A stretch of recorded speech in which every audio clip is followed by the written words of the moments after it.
माँ शारदे को सादर नमन करते हुए मैं आप सभी को सादर प्रणाम करता हूँ। आप सभी का ML कौशिक यूट्यूब चैनल में हार्दिक स्वागत करता हूँ, हार्दिक अभिनंदन करता हूँ।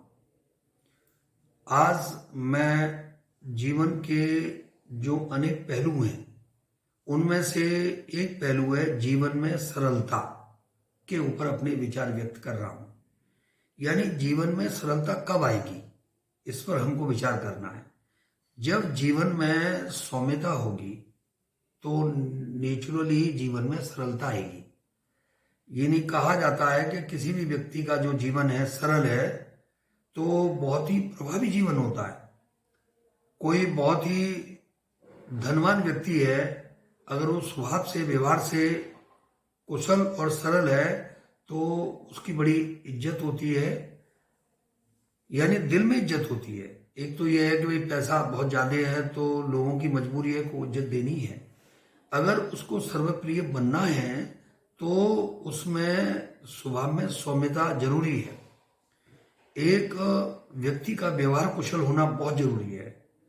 जीवन में व्यवहार एक ऐसी चीज है, इसके आधार पर ही व्यक्ति का सफल होना और व्यक्ति का असफल होना ये निर्भर करता है।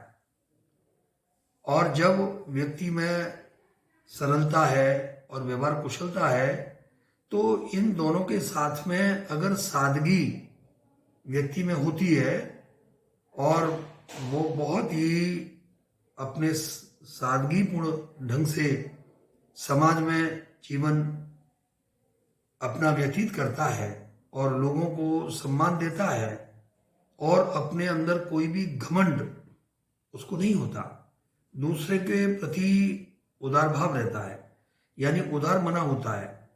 और इन सब चीजों के साथ उसके जीवन में सहजता नेचुरली आ जाती है।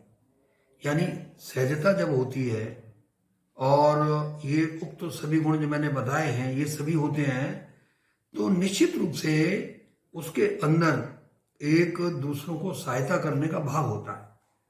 और जब दूसरों की सहायता करता है तो वो सहायता करने में जो हेल्प उसकी करता है वो सद्भाव होता है।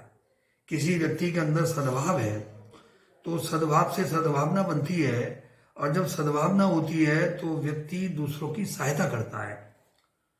और व्यक्ति के जो विचार हैं साथ में ओजपूर्ण होने चाहिए, यानी विचारों में ओजता होनी चाहिए। और ओजता विचारों में है और जब मन में उदारता है, मन के अच्छे भाव हैं तो व्यक्ति निश्चित रूप से सर्वप्रिय बन जाता है। और यानी व्यक्ति को अपने जीवन में अच्छा समायोजक होना चाहिए और समायोजक के साथ में व्यक्ति दूसरों को सम्मान दे।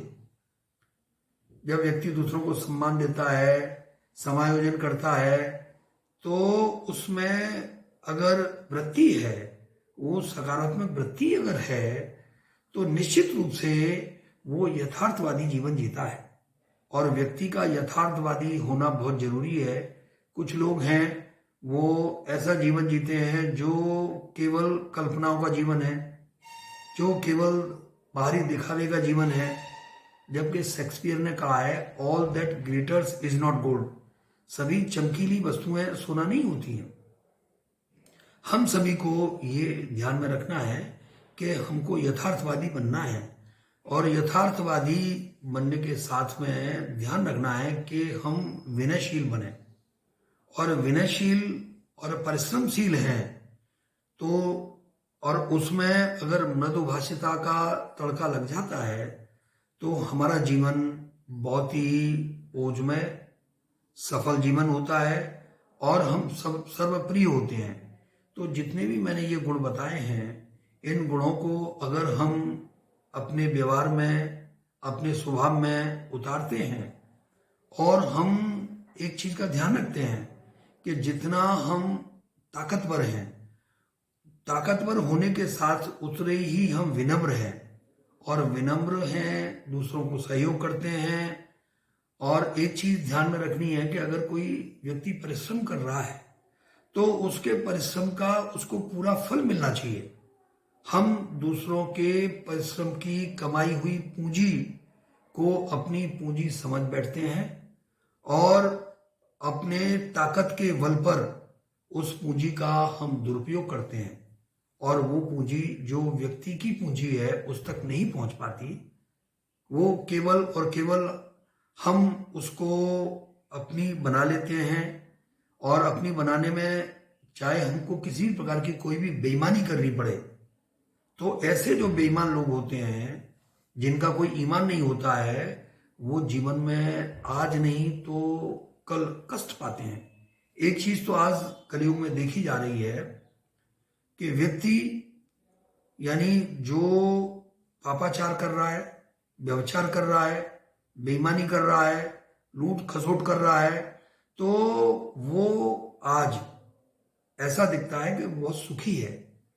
मैं तो ये कहूंगा वो सुखी नहीं है। निश्चित रूप से उसके अंदर आज नहीं तो कल एक इस तरह का भाव आएगा, वो अपने किए हुए पर पछताएगा। और पछताएगा इसलिए क्योंकि वो जो कर रहा है वो उचित नहीं है, उसका फल तो उसको मिलना है, उसका दंड उसको मिलना है, ईश्वर उसको उसका दंड देंगे। तो ऐसी चीजों को ध्यान रखना, जो दूसरों का हक मारता है तो प्रभु उसको स्वयं पनिशमेंट देते हैं, उसको दंड देते हैं। और जीवन में लास्ट में अंत में जाकर के यानी ये मालूम है कि कोई भी यहां अजर अमर नहीं है, यानी everything is mortal, no one is immortal. यानी केवल और केवल उसका व्यवहार, उसका स्वभाव, उसके व्यवहार में जो कुशलता है या उसके जो कर्म है, जो श्रेष्ठ कर्म है, वही इमॉर्टल है, वही अमर है। जैसे हम देखते हैं कोई भी व्यक्ति है और वो देशभक्त है, उसने देशभक्ति से राष्ट्र की सेवा की है तो अजर अमर हो जाते हैं। लेकिन कुछ ऐसे व्यक्ति होते हैं जो दूसरों के हक को मार करके और दूसरों की जमीन पर कब्जा करके, दूसरों को कष्ट दे करके और अपने आप में खुश होते हैं।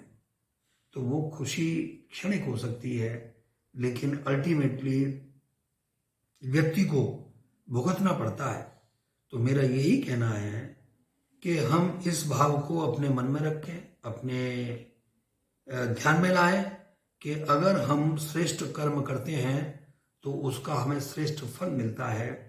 अगर हम खराब कर्म करते हैं तो उसकी परिणति भी खराब होती है। तो हम अपना ध्यान, अपना मन श्रेष्ठ कर्मों में लगाएं, श्रेष्ठ कार्य करें, दूसरों का भला करें, परोपकार करें, दूसरों की भलाई करें और दूसरों को हमारे व्यवहार से, हमारे स्वभाव से, हमारे कर्म से कष्ट ना हो, इसका हमको ध्यान अवश्य रखना है। तो मैंने आज जो गुण आपको बताए हैं उन गुणों को हम ध्यान में रखेंगे तो निश्चित रूप से हमको जीवन में अति साफल्य मिलेगा। इस वीडियो को बनाने में मिस्टर अनूप शर्मा जो एक शिक्षा शास्त्री हैं, उन्होंने अपना सहयोग प्रदान किया है। मैं उनको साधुवाद देता हूं, उनको धन्यवाद देता हूं। Thank you very much.